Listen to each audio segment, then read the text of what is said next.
So good evening, everyone. Welcome to a session of CPAC Summer School for 2023. Tonight, we're going to be talking about the CPAC's advisory role. And so I'd like to welcome our first guest speaker, Connie Clausen from the Brookline CPAC. She was formerly an officer, now just wise counsel to the group. And so that means you should stay involved in your CPAC, regardless of whether you have a titled role. So welcome, Connie, and take it away. Okay. All right.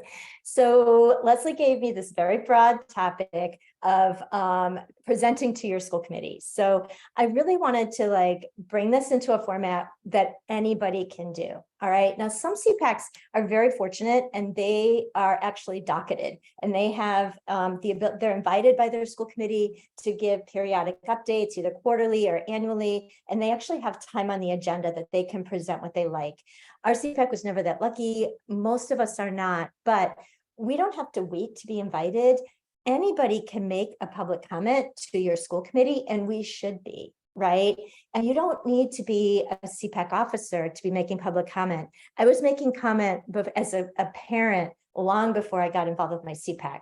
You know what I mean? So there's ways to make this a kind of a broader thing and have more people get involved.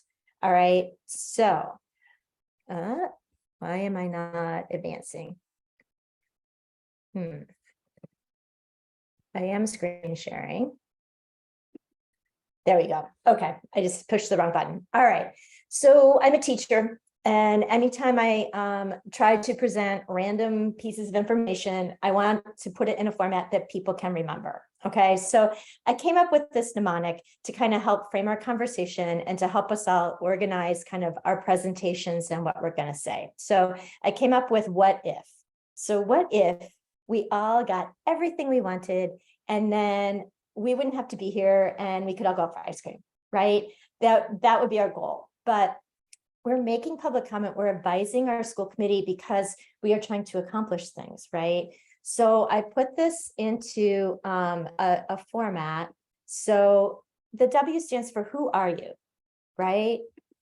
The H is how are you going to communicate? What are your different options for advising your school committee?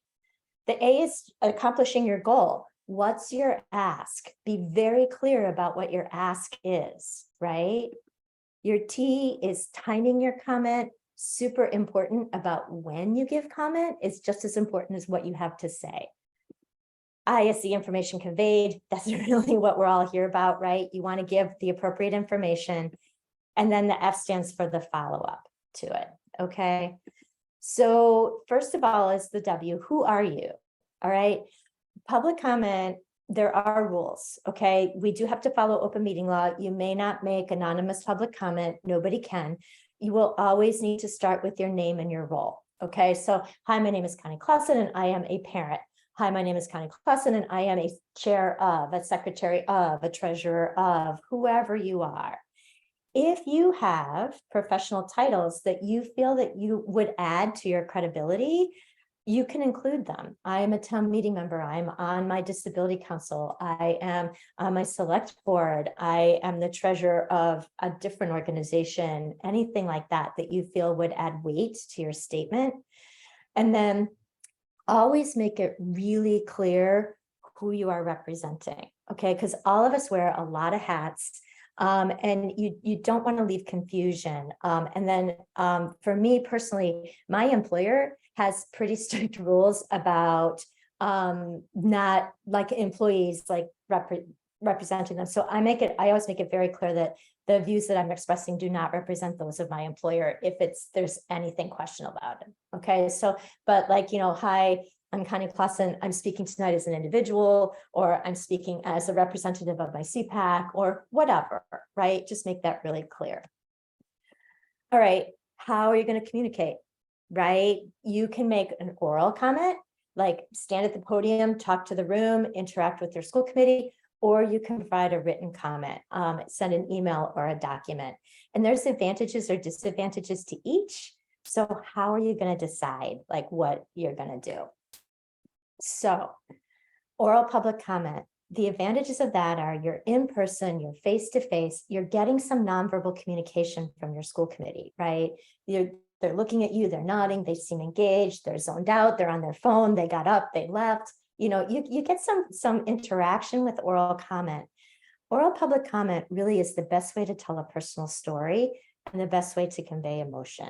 Okay. And we do want to be we do want to be based in facts and data, but we always will be more effective if we can put that in a voice that's meaningful, right? My tagline always is, my kid is not a bar graph, right?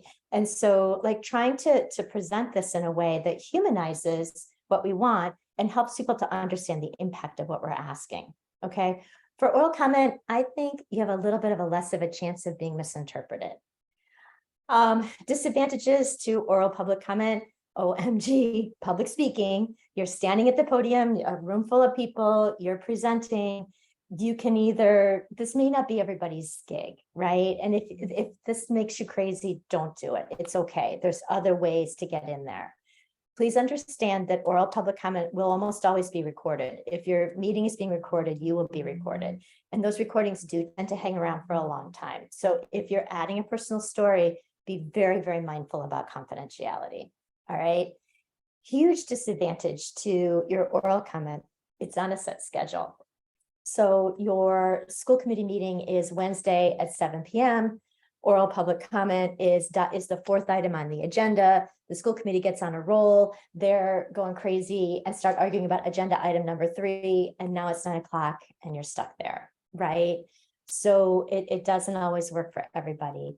Oral comment is time limited. You usually only have 2 or 3 minutes to present to your school committee in this way. So you have to really like frame what you want to say, make it very concise and organized, which is not a bad thing, but you may not be able to say really everything that you want to say. Your written comment, the advantages are it is more private. Now, it's still public comment. It's still part of the public record. You are still on the agenda, right? But it does feel less exposed. It can be done on your own schedule. You can say as much as you want.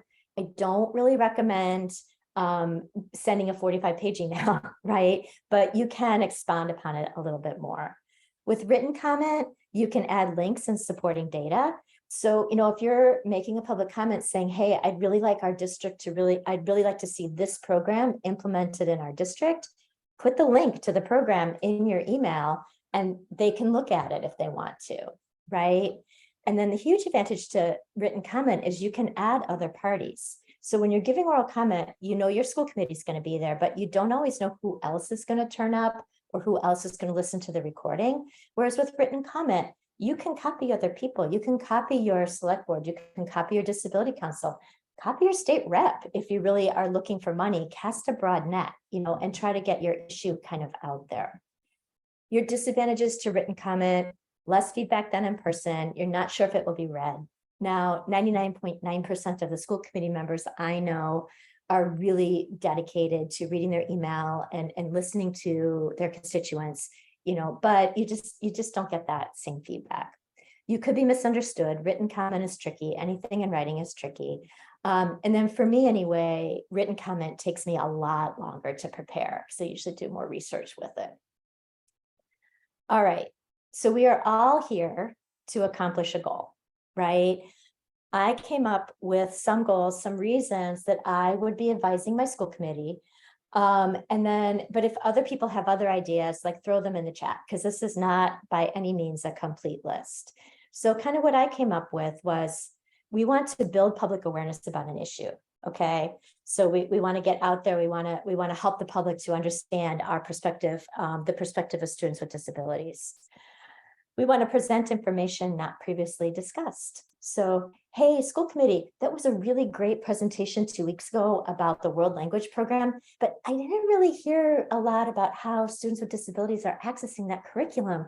And I think we need to talk about that more. So can we go back to that and maybe add some language about how this affects students with disabilities, right? We need to be influencing policy. Now, there is a law in Massachusetts that anytime a public body is going to implement or change a policy, there must be an open comment period. Keep an eye on your school committee website, keep an eye on your school committee docket, know what policies are up for review, know what they're working on, be there, be commenting, making sure that you are adding, this is how we get language into every policy on how it affects students with disabilities, right? Be there for those comments. You can support another group's goals. So if your rec department is going to your city council and saying, hey, we would like to implement this program and we need funding for this, be there for them, right? Also make a public comment and support and say, hey, like this is how this would affect students with disabilities. Get this into your schools, right? We could get this into our school committee. Maybe we could partner with the town budget and see if we can implement this for our kids. And then the last way is really public comment is just an amazing way to add student voice to the conversation. Okay, now our town is really lucky. We have this incredibly feisty group of high school students that are very vocal and very active. And I tell you, when those kids come to the podium, our whole school committee just sits up in their chairs. They will listen to kids in a way that they won't listen to the grown-ups. So if it's developmentally appropriate, if you have a student who is capable or willing to try this, let them do it, right? Either they can stand with you and you can read their comment, or you can stand with them while they read their comment. There's lots of ways to scaffold this and to give them the support, but let them speak for themselves if they want to.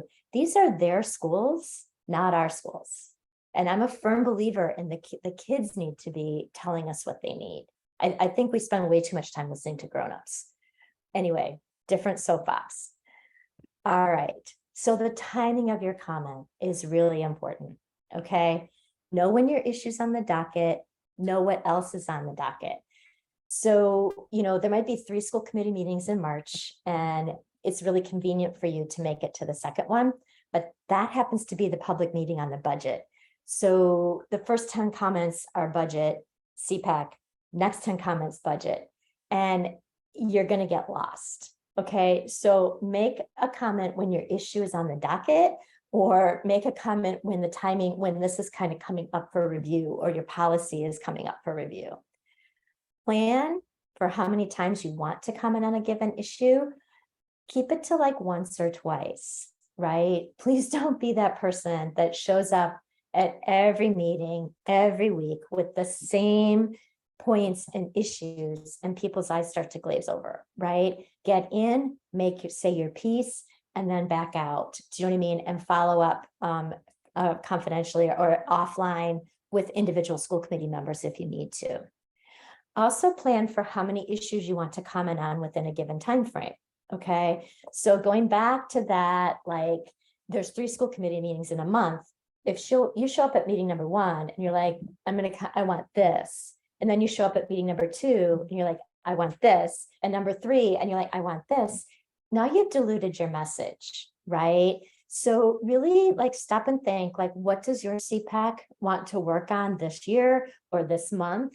What are your goals as an organization? And then, if you've got a lot of things, because some of us, some districts, like they're working on a lot of different things.